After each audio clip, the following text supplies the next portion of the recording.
함께 하나님의 말씀을 보도록 하겠습니다. 요한복음 5장 1절에서 9절의 말씀을 저와 여러분이 한 절씩 교독하고 마지막 절은 함께 읽도록 하겠습니다. 요한복음 5장 1절에서 9절 말씀을 한 절씩 교독하도록 하겠습니다. 제가 먼저 읽겠습니다. 그 후에 유대인의 명절이 되어 예수께서 예루살렘에 올라가시니라.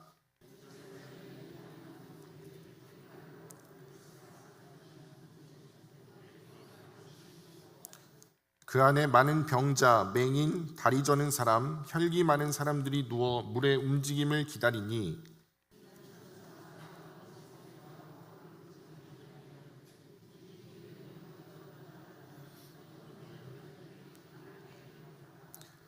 거기 38해 된 병자가 있더라.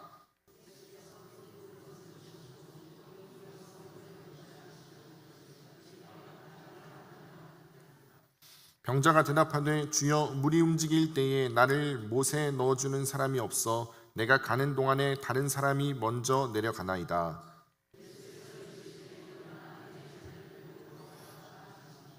함께 읽겠습니다. 그 사람이 곧 나아서 자리를 들고 걸어가니라.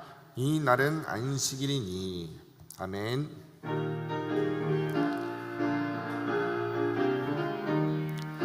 사랑합니다. 감사합니다. 축복합니다. 승리하세요. 사랑합니다. 감사합니다. 축복합니다. 승리하세요. 할렐루야. 거룩한 주일 하나님 앞에 나와 믿음으로 예배를 드리는 우리 모든 예범의 성도님들 가운데에 하나님의 은혜와 평강이 함께 하시기를 바랍니다. 오늘 여러분에게 한 가지 질문을 하고 말씀을 시작하려고 합니다. 여러분은 성공한 인생과 실패한 인생의 기준이 어디에 있다라고 생각을 하십니까? 여러분의 인생은 성공한 인생입니까? 실패한 인생입니까? 네. 우리 역시 성도님들은 다 믿음이 좋으셔가지고 제가 이제 그만 설교하고 내려가도 될 것 같습니다. 우리가 많은 사람들이 과연 나의 인생이 성공한 인생인가 실패한 인생인가 이렇게 고민을 하고 자신의 인생에 대해서 걱정을 하는 경우를 많이 보게 되는 것 같은데요. 왜 그러한 생각을 하는가 이렇게 보게 되면 우리가 성공한 인생인가 실패한 인생인가를 판단하는 그 기준 가운데에 그 사람이 그 인생을 살면서 어떠한 업적을 쌓고 무엇을 했는지 또 그러한 것들에 대해서 자신이 얼마나 만족을 하고 있는지 이러한 것들로 성공의 기준을 삼다 보니까 이렇게 크게 성공한 것 같지도 않고 그렇다고 실패한 것 같지도 않고 그냥 좀 평범하게 사는 것 같다 이렇게 생각을 할 수가 있는 것 같습니다. 또 어떤 사람들은 자신의 명예를 통해서 인기를 통해서 자신의 성공의 여부를 판단할 수도 있을 것입니다. 그런데 여러분 노력했지만 얻고자 했지만 얻지 못했고 이루지 못했고 여러분 성취를 하지 못하였으면 다 실패한 인생인 것인가?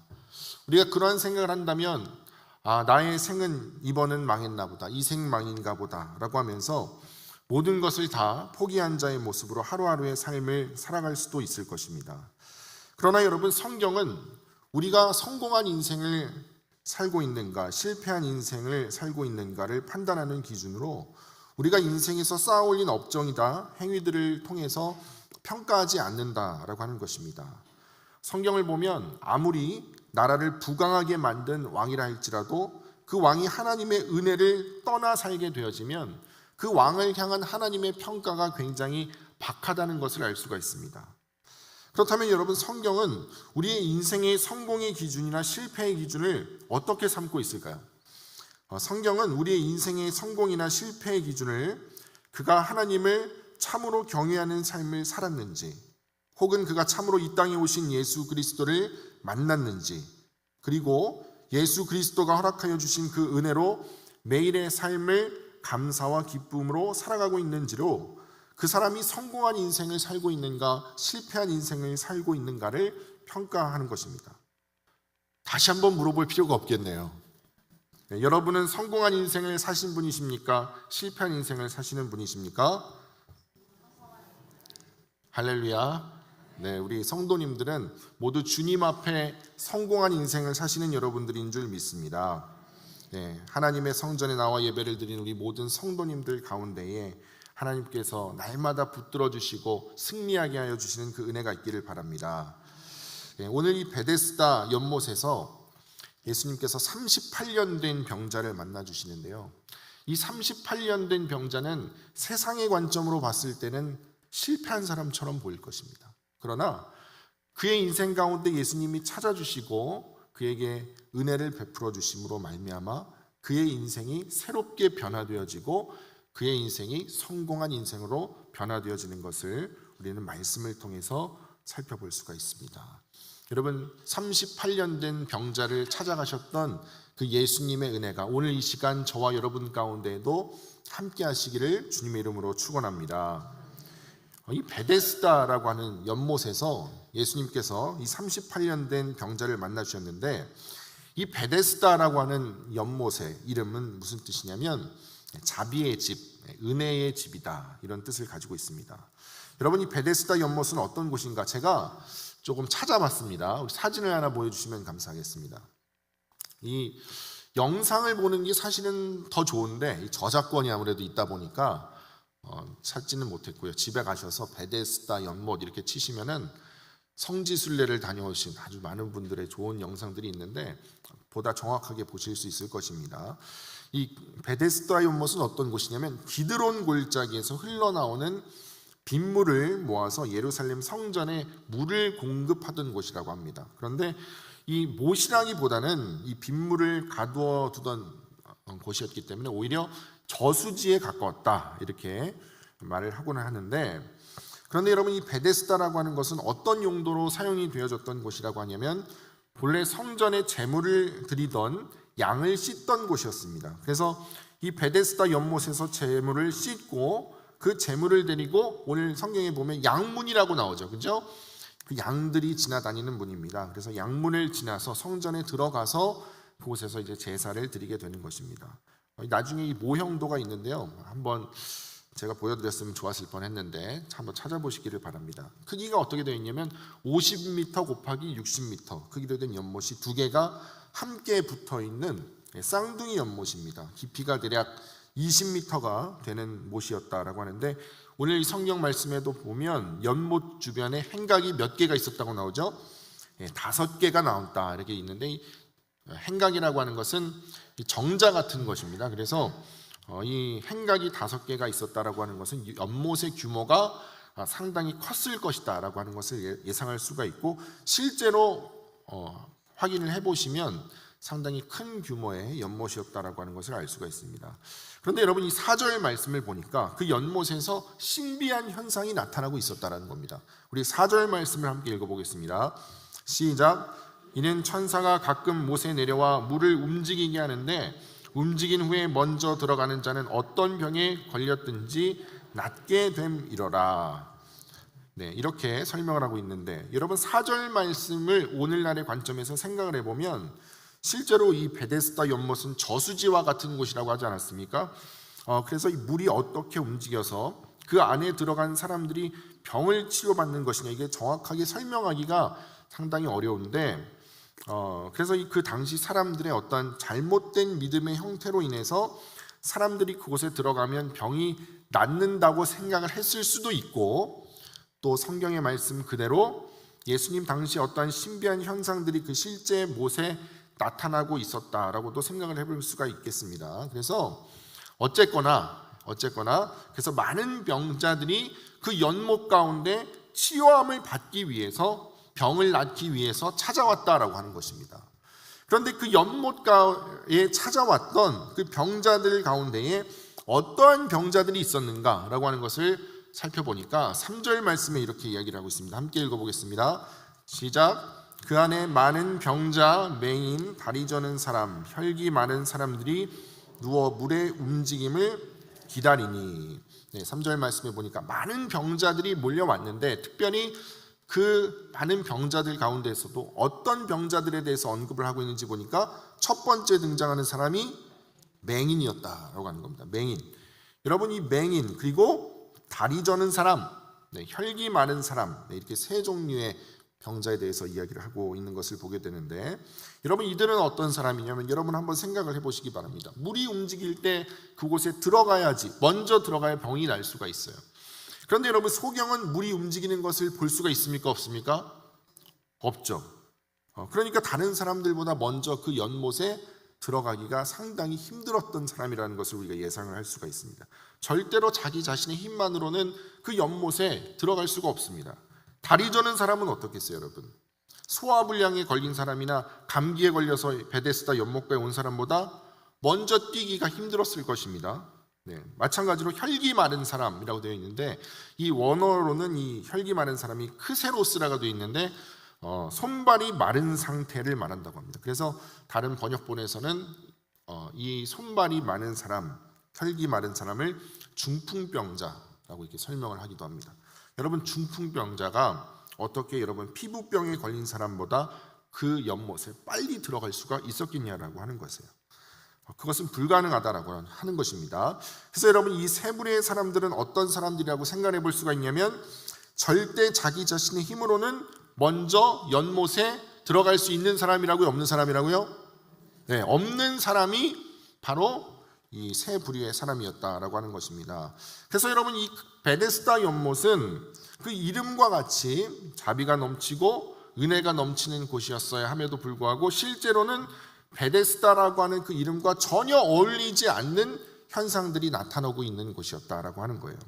여러분, 베데스다 연못은 어떤 곳이었냐면 제일 먼저 뛰어 들어간 사람만 고침을 받을 수 있는 곳이었습니다.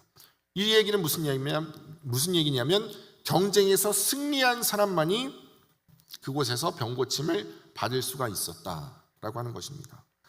여러분, 많은 사람들이 저마다 자신의 병을 가지고 여러분 낫고 싶은 마음에 그 베데스다 연못을 찾아오지 않았겠습니까?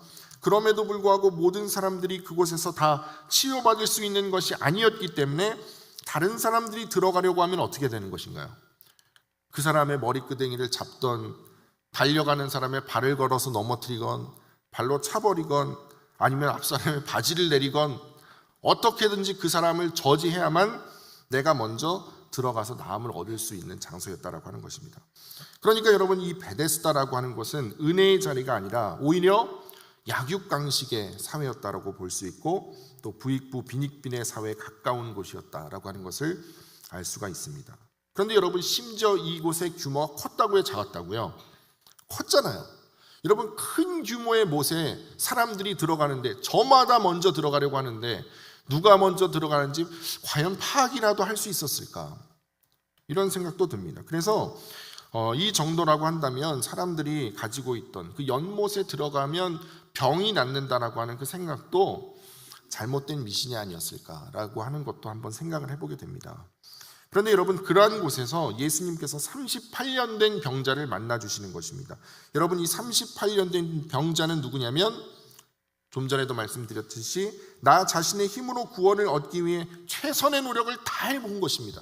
그러나 자신이 원하는 구원을 얻지 못하고 좌절해서 낙심해 있는 사람, 바로 그 사람을 대표하는 인물이 38년 된 병자였다라고 하는 것입니다. 그리고 여러분, 아무런 소망을 발견할 수가 없어서 자신의 인생을 조금이라도 변화시켜 보고자 잘못된 미신의 형태라도 붙잡고 살아가고자 하는 그 인생을 대표하는 인물이 여러분 38년 된 병자였다라고 하는 것입니다. 그런데 여러분, 이런 38년 병자의 모습이 마치 오늘날 우리의 모습과도 같을 수 있다라고 하는 것을 생각해 보게 되는 것입니다. 여러분, 우리에게도 베데스다 연못에 모여든 사람들과 같은 모습들이 분명히 있을 것입니다. 잘못된 신념이나 믿음을 가지고 살아가는 것입니다. 여러분, 이 병자와 같이, 이 연못가에 몰려든 사람들과 같이 우리에게도 이런 생각이 있을 수 있어요. 나에게 이것만 있으면 나의 인생이 변화될 수 있다. 내가 이것만 이룬다면 내 인생이 놀랍게 성공스러운 인생으로 나아갈 수 있을 것이다. 그렇게 생각하는 것이 하나쯤은 있을지 모르겠습니다. 여러분, 우리가 굉장히 인생을 어떤 물질적인 문제로 힘들게 고난이나 어려움을 당했다라고 한다면 그런 생각 한 번쯤 해보셨을 거예요. 네. 오늘 아침에 로또에 당첨이라도 된다면 얼마나 감사하고 좋을까. 힘들게 매일같이 일하지 않아도 되고 직장 상사에게 싫은 소리 안 들어도 되고 아침 일찍 일어나서 밤늦게 퇴근하는 삶에서도 여러분 벗어날 수 있고 편안하고 행복하게 살 수 있지 않을까. 나에게 더 멋진 외모가 있다면, 나에게 더 좋은 건강이 있다면, 지금 나에게 내가 갖고 있지 못한 그 무엇이 있다면 내 인생은 지금보다 훨씬 더 행복해질 수 있지 않을까. 그런데 여러분, 이것이 하나님을 떠나서 잘못된 신앙의 근거에서 살아가는 사람들의 모습일 수 있다라고 하는 것입니다. 그런데 여러분, 우리가 이토록 세상에서 우리가 추구하는 그 무언가를 쫓아 살아갔지만 여러분, 인생은 어떠할 수 있다라고 하는 것입니까? 그토록 얻고자 쫓아갔음에도 얻을 수 없는 것이 우리들의 인생일 수 있다라고 하는 것이죠. 내가 바라고 원했던 것이 있었습니다. 내가 그것을 얻으려고 했는데 그 순간에 내가 얻으려 했던 그 복을 낚아채가는 나쁜 사람들도 있더라고 하는 거예요. 세상살이가 왜 이렇게 치열한지, 여러분, 왜 나보다 늦게 입사한 후배가 먼저 승진을 하는 것입니까? 배가 아플 수 있겠죠? 왜 나보다 덜 성실하게 일하는 사람이 어떻게 그렇게 눈치는 빠른지 성공을 먼저 가로채는지, 땅을 샀다고 하는데 다른 사람들은 몇 배가 올랐다고 하고 아파트를 샀는데 몇 배가 올랐다고 하고, 왜 그러한 일들은 내 인생에는 일어나지 않고 다른 사람들의 인생에서만 일어나는지. 여러분, 나는 나의 인생에서 복을 얻고자 노력하였으나 늘 다른 사람에게 빼앗기고 말았고 이제는 그 복을 얻을 힘도 능력도 다 사라져버린 것 같은 그러한 상황 가운데 우리가 놓여 있을 수 있다라고 하는 것입니다. 그래서 이 38년 된 병자와 같이 물에 누군가가 나를 넣어주지 않아서 내가 이렇게 병들어 살고 있습니다라고 밖에 말할 수 없는 그러한 모습을 가지고 살아가는 사람들이 오늘날 너무나 많다라고 하는 것이죠. 그런데 예수님은 바로 그러한 38년 된 병자와 같은 우리에게 찾아오셔서 우리에게 새로운 인생의 소망을 주시고 우리로 하여금 병든 인생이 아니라 건강한 인생으로 힘있고 활력이 넘치는 인생으로 변화시켜 주시는 줄 믿습니다. 여러분, 오늘 그러한 은혜가 저와 여러분들 가운데 임하기를 주님의 이름으로 축원합니다. 그래서 여러분, 오늘 우리가 성경에서 발견하게 되는 하나님은 어떤 하나님인가, 그것을 말씀을 통해서 생각해보고 우리의 인생이 새롭게 변화되어지기를 바랍니다. 첫 번째로 우리가 믿는 하나님이 어떠한 하나님이신가를 오늘 본문의 말씀을 통해서 발견을 하게 되냐면, 우리가 믿는 하나님은 우리의 인생의 진정한 복의 근원이 되시는 하나님이시다라고 하는 것입니다. 여러분, 진정한 복의 근원은 누구이시라고요? 하나님이시다라고 하는 것입니다. 여러분, 예수님께서 38년 된 병자에게 하시는 말씀을 살펴보도록 하겠습니다. 우리 6절 말씀 읽어보겠습니다. 시작. 예수께서 그 누운 것을 보시고 병이 벌써 오래된 줄 아시고 이르시되 내가 낫고자 하느냐. 예수님께서 38년 된 병자에게 물어보시는 거예요. 내가 낫고자 하느냐. 오늘 예수님께서 우리에게 이러한 질문을 동일하게 하실 터인데, 내가 낫고자 하느냐, 이 질문에 주님, 제가 낫기를 원합니다, 이런 고백이 있기를 바랍니다. 우리가 낫기를 원한다고 할 때 도대체 어떠한 병에서 낫기를 원한다고 하는 것인지를 생각해 봐야 됩니다. 예수님이 내가 낫고자 하느냐라고 했는데, 예수님께서 단순히 이 38년 된 병자의 육신의 병만을 치료해 주시기 위해서 네가 낫고자 원하느냐라고 물으신 것이겠냐라고 하는 거예요. 38년 된 병자 입장에서는 육신의 병만 나아도 할렐루야 했을 것입니다. 그렇지만 여러분, 예수님은 그 38년 된 병자의 육신의 병만 고쳐주기를 원하셨던 것이 아니고 또 무엇까지 고쳐주기를 원하셨던 것입니까? 그의 내면의 아픔과 상처와 그의 영혼까지 고쳐주기를 원하셨다라고 하는 거예요. 예수님은 38년 된 병자의 영과 혼과 그의 육신까지 온전한 구원을 얻게 되어지는 것에 관심이 있으셨다라고 하는 겁니다. 여러분, 보통 많은 사람들이 육신의 병이 낫는 것만이 복이라고 생각하고 살아갈 수 있다라고 하는 거예요. 그러나 여러분, 예수님의 관점은 육신의 병만 낫는다고 해서 그것이 복이 아니다라고 하는 것입니다. 그의 영혼까지 구원을 얻을 수 있어야 그것이 진정한 복이라고 말씀을 하는 거예요. 이러한 복과 은혜가 그런데 누구로부터 임하느냐? 누구로부터 임한다고요, 여러분? 하나님께로부터 임한다는 것을 여러분 38년 된 병자에게 그리고 우리에게 가르쳐 주시는 겁니다. 여러분, 여기서 우리는 우리의 인생의 진정한 복이 어디로부터 임하는 것인가를 깨닫게 되어지는데, 여러분 하나님께로부터 온전한 구원과 우리를 향한 하나님의 은혜와 복이 임하는 줄 믿습니다. 잠언을 보니까요, 잠언을 쓴 사람이 있죠. 이 솔로몬이라는 이 왕이 참으로 많은 지혜의 말씀을 남겼는데, 그가 전도서 12장 1절 2절에서 이렇게 말씀했습니다. 함께 읽어보겠습니다. 시작. 너는 청년의 때에 너의 창조주를 기억하라. 곧 곤고한 날이 이르기 전에, 나는 아무 낙이 없다고 할 해들이 가깝기 전에, 해와 빛과 달과 별들이 어둡기 전에, 빛 위에 구름이 다시 일어나기 전에 그리하라. 여러분, 왜 솔로몬은 너의 창조주를 기억하라고 말하는 것일까요? 솔로몬 자신이 이 세상의 모든 기쁨과 영화를 다 누려보았다는 것입니다. 그런데 그 결과가 무엇이냐면 다 헛되다라고 하는 것을 경험한 것입니다. 여러분, 이 세상의 다른 그 무엇이 우리에게 만족과 기쁨과 구원을 가져다 줄 수 없다는 것을 말씀하고 있는 거예요. 너희는 세상의 다른 헛된 것에서 만족과 기쁨을 찾지 말고, 세상의 다른 것을 너의 구원으로 삼지 말고, 그것을 붙들고 의지하고 살아가지 말고, 너의 진정한 복의 근원이 되시는 하나님만을 바라보고 하나님만을 붙잡고 하나님만을 의지하고 살아가라 말씀하는 것입니다. 그래서 여러분, 이러한 사람은 어떠한 삶을 살게 되느냐? 여러분, 질병을 앞에 두고서도 감사할 수 있어요. 죽음을 앞에 두고도 감사할 수 있습니다. 여러분, 모든 상황 가운데 하나님께 감사하는 삶을 살 수가 있다는 것입니다. 왜 그렇냐? 나의 인생이 하나님의 손에 달려 있다는 것을 믿기 때문에 그렇습니다. 나의 모든 복이 하나님으로부터 임한다는 것을 알고 있기 때문에 그렇습니다. 그래서 여러분, 그러한 사람은 자신의 인생 가운데 수많은 고난과 어려움이 찾아온다 할지라도 불평하거나 원망할까요? 감사하거나 기뻐할까요? 감사하고 기뻐하게 되는 줄 믿습니다. 오늘 말씀을 들으면서도 우리 가운데 하나님을 향한 믿음을 갖지 못하는 성도들도 계실 수 있다는 것입니다. 38년 된 병자를 예수님이 고쳐주셨다고? 그런데 왜 나는 아직까지 누워있지? 왜 나는 하나님이 고쳐주시지 않는 것이지? 왜 나는 아직도 가난하게 살고 있지? 왜 나는 아직도 나의 삶에 고난이 있고 어려움이 있는 것이지? 예수님이 38년 된 병자를 고쳐주셨다고 하는 것은 다 거짓말일지도 몰라. 목사님의 말씀을 믿을 수가 없어. 역시 나에게 중요한 거는 뭐니 해도 뭐니야. 이렇게 생각하는 분들이 계실 수도 있다는 겁니다. 그런데 여러분, 그분은 단순히 육신이 병든 것이 아니라 마음이 병든 것이고 영혼이 병들어 있는 것일 수 있다고 하는 것이죠.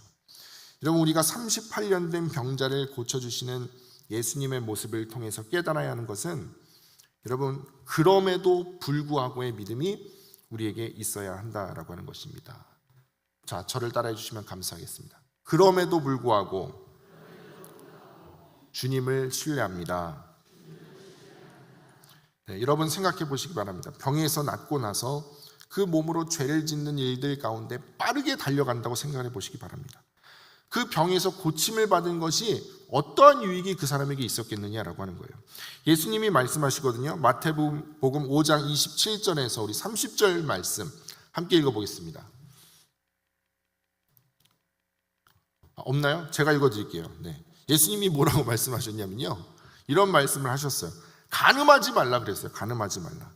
너희가 음욕을 품고 여자를 보는 자보다 이미 마음에 간음하였다. 만일 내 오른 눈이 너로 실족하게 하거든 어떻게 하라고 합니까? 예수님께서 빼어버리라 얘기를 하시는 거예요. 내 오른손이 실족하면 어떻게 하라고 하는 것입니까? 찍어내버리라고 이렇게 말씀을 하시는 것이죠. 여러분, 그냥 38년 된 병자로 살면 내가 건강하지 못해서 이렇게 삽니다. 핑계라도 될 수 있는 것이지만, 여러분, 건강한 몸을 가지고 죄를 범하는 일에 빠르게 달려가는 인생을 살면 그때는 우리가 하나님 앞에 핑계댈 수도 없다라고 하는 것입니다. 그러니까 여러분, 우리에게 필요한 믿음은 무엇이냐면 나의 병이 고침을 받았건 고침을 받지 못했건 간에 그럼에도 불구하고 주님은 언제나 우리에게 선하십니다 라고 하는 그 고백이 있어야 할 줄 믿습니다. 다시 한번 저를 따라해 주시면 감사하겠습니다. 그럼에도 불구하고 주님은 언제나 우리에게 선하십니다.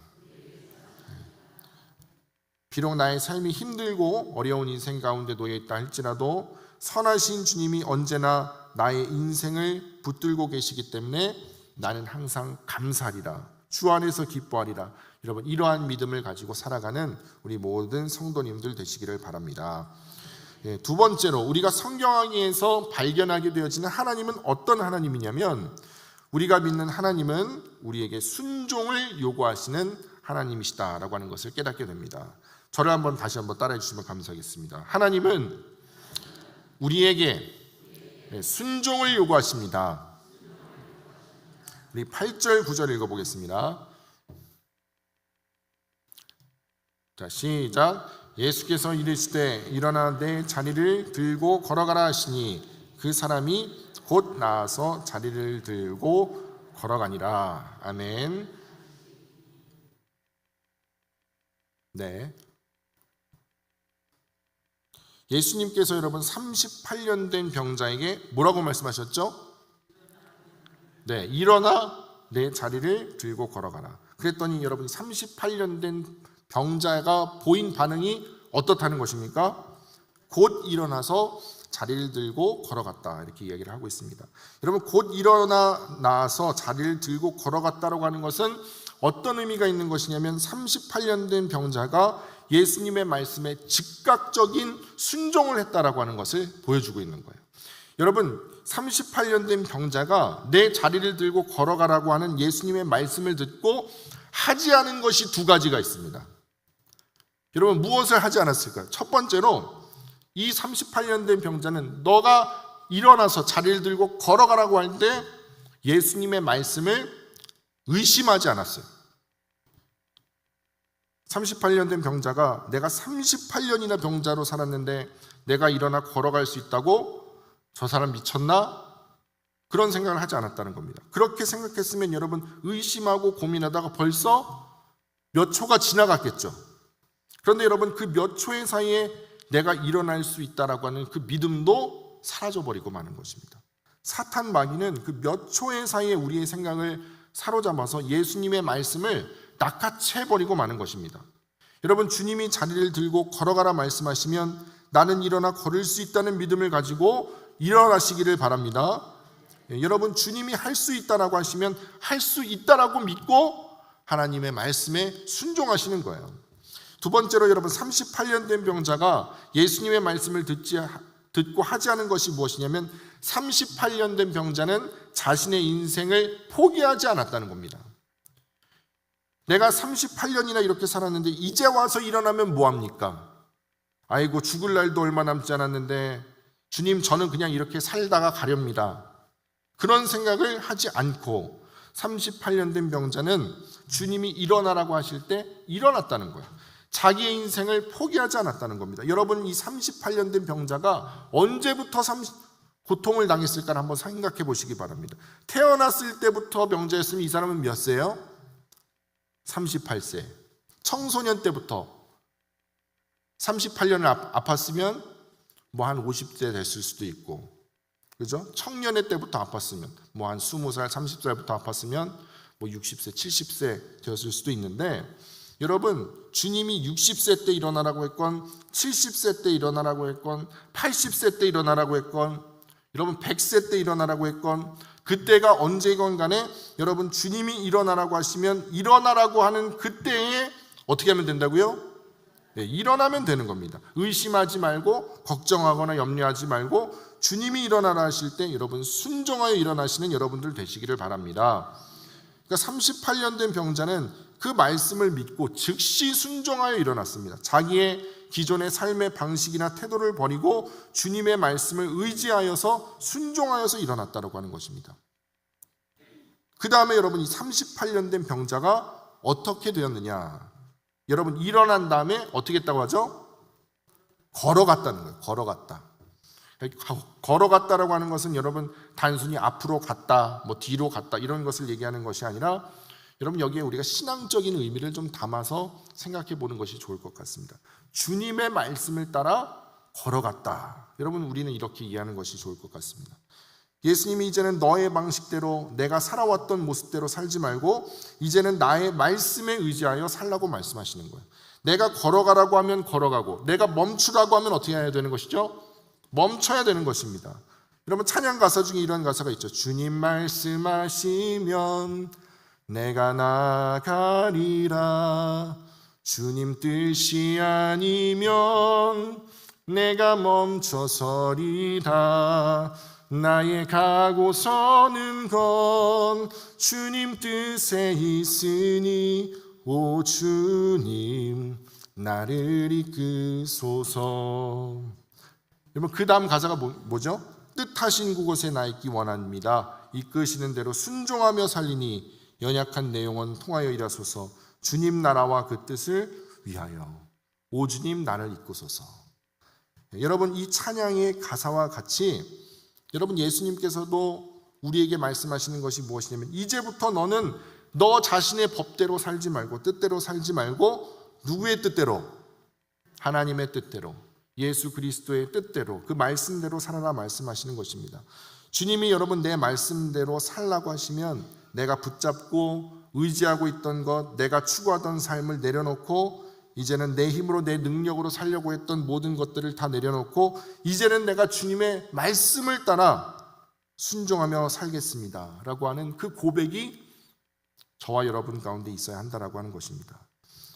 근데 여러분 이러한 순종의 자세가 우리에게 있을 때 우리의 인생 가운데 어떠한 일들이 일어나게 되냐면 38년 된 병자의 삶이 변화되었던 것처럼 여러분 우리의 인생 가운데에도 예수 그리스도의 놀라운 치유의 역사와 회복의 역사, 축복의 역사들을 경험하게 될 것이다 라고 하는 것입니다. 여러분 주님이 인도하시는 길로 나아가시기를 바랍니다. 주님의 영광을 위하여 주님의 나라와 의를 위하여 힘써 살아가시는 가운데에 하늘로부터 임하는 은혜, 예수 그리스도로부터 임하는 은혜가 여러분들의 삶 가운데 가득하기를 축복합니다. 이렇게 여러분 성경이 예수님을 만난 모든 사람들의 인생은 주님이 자신을 찾아와 주셔서 자신의 인생을 변화시켜 주신 것에 감사하여 주님의 말씀을 따라 걸어갔던 삶이라고 하는 것을 알 수가 있어요. 여러분 베드로의 삶이 그랬고요. 또 바울의 삶이 그러했습니다. 여러분 걸어가면서 그런데 죄송합니다. 걸어가면서 무엇을 하라고 하는 것일까요? 예수님이 걸어가면서 주님의 뜻대로 걸어가면서 무엇을 하라고 하는 것이냐면 오늘 본문 가운데 읽지는 않았지만 여러분 14절 15절 말씀 한번 읽어보겠습니다. 자 시작. 그 후에 예수께서 성전에서 그 사람을 만나 이르시되 보라 내가 나았으니 더 심한 것이 생기지 않게 다시는 죄를 범하지 말라 하시니 그 사람이 유대인들에게 가서 자기를 고친 이는 예수라 하니라. 아멘. 여러분 이 상황이 지금 어떤 상황이냐면 예수님께서 이 병자를 고쳐주셨어요. 그리고 잠시 그 자리를 떠났을 때 유대인들이 묻는 겁니다. 너가 지금 어떻게 걷게 된 거냐? 어떤 사람이 나를 고쳐줬는데 그때는 몰랐던 거야 이 사람이. 그래서 누군가가 지금 나를 낫게 해줬는데 유대인들이 무엇에 대해서 지금 비판을 하는 것이냐면 안식일의 자리를 들고 걸어가는 것이 옳지 않다 이렇게 얘기를 하는 겁니다. 그러니까 이 38년 된 병자가 고침을 받기는 받았는데 어떠한 상황이냐면 율법을 어겨버리게 된 거예요. 사람들로부터 내가 병난 건 좋은데 사람들로부터 율법을 어긴 것 때문에 공격당하고 비난받는 상황 가운데 여러분 놓이게 되었다라고 하는 것입니다. 그런데 이 38년 된 병자에게 주님이 다시 찾아오셔서 말씀하시는 거예요. 더 심한 것이 생기지 않게 죄를 범하지 말아라. 그 38년 된 병자의 육신의 문제뿐만 아니라 그의 영혼에 관한 문제까지 다시 한번 케어를 해주시면서 내가 너를 고쳤다라고 하는 것을 분명히 가르쳐 주시는데 근데 이 38년 된 병자가 어떻게 하였느냐? 유대인에게 가서 예수님을 증거하는 삶을 살았다라고 하는 것입니다. 여러분 38년 된 병자가 나를 고쳐주신 분이 예수님이라는 사실을 사람들에게 기쁨으로 전했는지 감사함으로 전했는지 아니면 그냥 무덤덤하게 전했는지 오늘 본문에서는 그의 마음의 상황을 정확하게 파악할 수는 없지만 그러나 저는 이 38년 된 병자가 치료함을 받은 이후에 하나님의 영광을 위한 삶으로 예수 그리스도의 은혜를 증거하는 삶으로 여러분 변화되어졌으리라 믿습니다. 그렇지 않으면 이 예수 그리스도의 구원의 은총은 불완전한 것이 되고 또 38년 된 병자의 삶은 은혜 받은 자의 삶이라고 말할 수가 없을 거예요. 여러분 예수님을 깊이 만난 모든 사람들의 인생은 그 근본부터 변화되어지게 되어 있다라고 하는 것을 믿으시기를 바랍니다. 그리고 그 은혜에 감사하여서 주님이 말씀하시는 대로 인도함을 받는 믿음의 삶을 살게 된다는 것을 잊지 마시기 바랍니다. 이런 우리도 주님의 은혜를 경험하였다면 이제 주님의 은혜에 감사로 보답하면서 새로운 인생으로 나아가야 할 것인데 여러분 코로나를 겪으면서 그동안 우리가 하나님의 은혜를 많이 잊고 살지 않았습니까? 그 은혜를 잊어버리고 내 힘으로 내 능력으로 살려고 참으로 아등바등 살았던 우리의 모습들을 보게 되는데 오늘 예수님께서 여러분을 새롭게 만나주시고 이전에 경험했던 것보다 더 크신 은혜로 여러분을 만나주시기를 바랍니다. 네, 여러분 우리가 주님을 만났다고 한다면 오늘 이 시간 우리 안에 이러한 고백이 있어야 할 줄 믿습니다. 우리 고린도 후서 5장 17절 말씀 함께 큰 목소리로 읽어보겠습니다. 시작. 그런즉 누구든지 그리스도 안에 있으면 새로운 피조물이라 이전 것은 지나갔으니 보라 새 것이 되었도다. 아멘. 다시 한번 읽겠습니다. 시작. 그런즉 누구든지 그리스도 안에 있으면 새로운 피조물이라 이전 것은 지나갔으니 보라 새 것이 되었도다. 아멘. 우리 옆 사람에게 이렇게 선포해 보도록 하겠습니다. 당신은 새로운 사람이 되었습니다. 네. 다시 한번 인사하겠습니다. 당신의 인생은 새롭게 시작될 것입니다. 할렐루야. 네, 우리에게 새로운 인생의 이막을 열어주시고 다른 이들에게 길이요 진리요 생명이 되시는 예수 그리스도를 증거하는 삶을 살게 하신 하나님께 감사와 찬송을 올려드리는 우리 모든 예봄의 성도님들이 되시기를 바랍니다. 함께 기도하도록 하겠습니다. 하나님 아버지, 오늘 이 시간 우리에게 찾아오셔서 우리에게 새로운 믿음과 인생의 소망을 더하여 주시니 감사를 드립니다. 우리의 힘과 능력을 의지하지 아니하고 우리에게 새 생명을 주신 예수 그리스도의 말씀과 능력을 의지하며 하루하루 감사함으로 살아갈 수 있는 우리 모든 성도님들 되게 하여 주시옵소서. 우리가 걸어가는 모든 삶이 하나님께 기쁨이요 영광이 되기를 소망하오며 우리를 구원하신 예수 그리스도의 이름으로 기도드립니다. 아멘.